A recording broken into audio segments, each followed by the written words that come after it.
Bismillahirrahmanirrahim. Al-babur rabi'a asyara ari ieu bab anu ka-14 fi fadilatil faridati dina nyeriuskeun tentang kautamaan ibadah-ibadah fardu.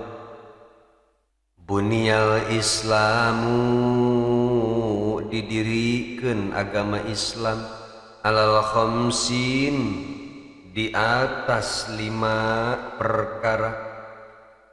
Syahadatin nu kahijinya eta syahadat atawa nyaksian alla ilaha bahwa henteu aya deui pangeran anu hak diibadahan illallahu anging Allah wa anna sareng nyaksian bahwa Muhammadan Kangjeng Nabi Muhammad sallallahu alaihi wasallam Rasulullah eta teh utusan Allah.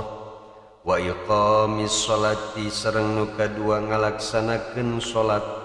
Wa itaiz zakati sareng nu katilu ngaluarkeun zakat.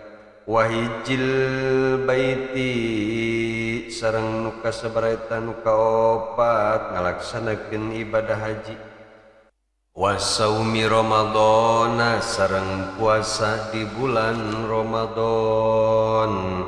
Wa qala sallallahu alaihi wasallam sareng parantos ngadauh Kangjeng Nabi Muhammad sallallahu alaihi wasallam, sallu kudu sarolat anjeun khamsakum kana salat anu 5 waktu pikeun araranjeun. Wa zakku sareng anjeun kudu ngaluarkeun zakat amwalakum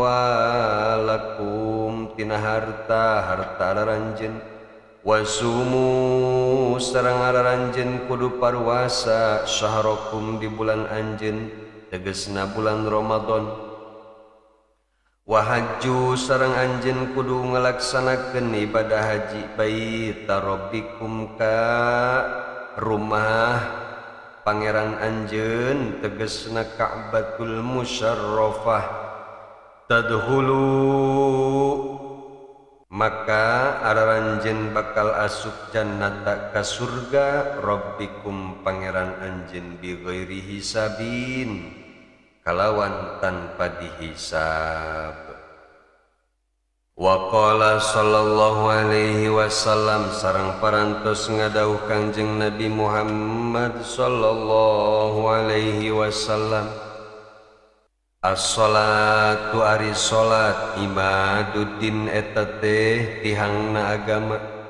Faman aqamaha maka sajalma nu ngadegkeun kana eta salat faqad aqamaddin maka sungguh eta si jalma teh geus ngadegkeun kana agama. Wa man tarakaha sareng sajalma nu ninggalkeun kana salat faqad hadamaddin maka sungguh eta si jalma teh tos ngaruntuhkeun kana agama. Wa qala sallallahu alaihi wasallam, al-mar'atu ari seorang istri idza sholat di mana-mana ngalaksanakeun salat eta si istri khamsaha kana salat 5 waktu. Wa zakat malaha sareng ngaluarkeun zakat kana hartana eta si istri. Wa shamat syahraha sareng parwasa eta si istri teh di bulan Ramadan. Wa hajjat baita rabbiha sareng ngalaksanakeun haji eta si istri teh ka rumah Allah nyaeta Ka'bah teh. Wa ata'at ba'laha sareng mentaati ka suamina. Wa ahsanat farjaha sareng ngajaga kana parjina. Tadkhulu jannata maka eta si istri bakal asup ka jero surga rabbiha pangeranana min ayyibabin sya'at asup ka surga melalui pantok mana wae anu dipikahoyong ku eta si istri.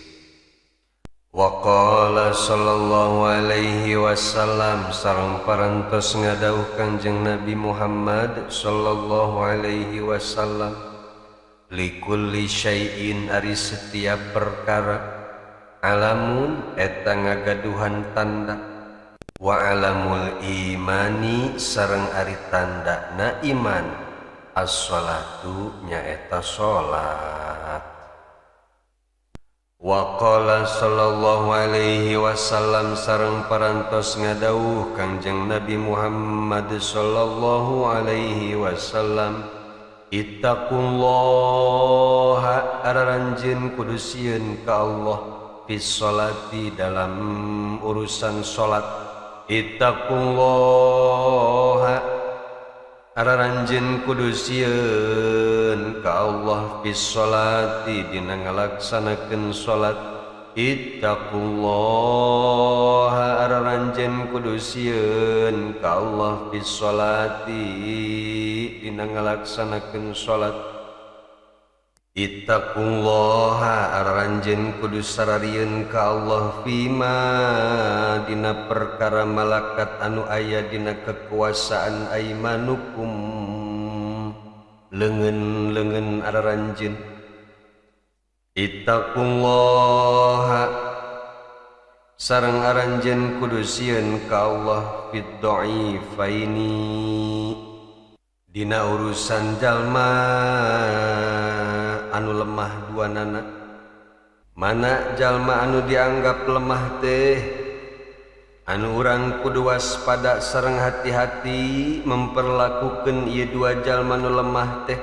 Hiji almar'atil armilati, nu kahiji urang kudu waspada terhadap wanita-wanita janda, nyaeta janda anu miskin, anu sangat ngabutuhkeun, anu teu aya nanggung jawab nafkahna. Dua wasobiyil yatimi, sareng nu kadua urang kudu waspada ka anak-anak yatim. Wa qala sallallahu alaihi wasallam sareng parantos ngadauh Kangjeng Nabi Muhammad sallallahu alaihi wasallam, sallu araranjeun kudu salat kama raaitumuni saperti aranjeun ningali kaula usolli keur salat.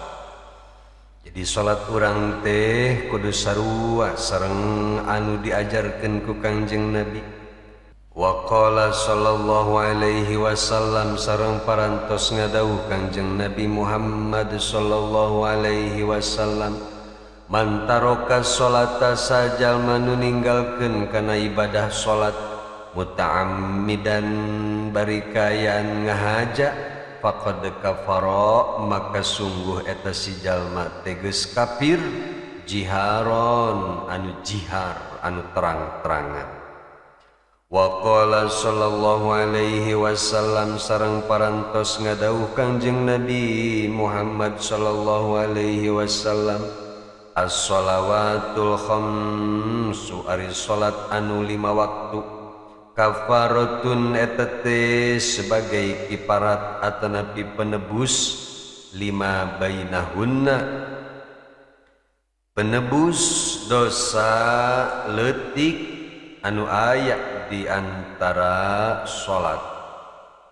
Majtanabat til kabairi, selama eta si jalma nu salat teh ngajauhan dosa-dosa gede.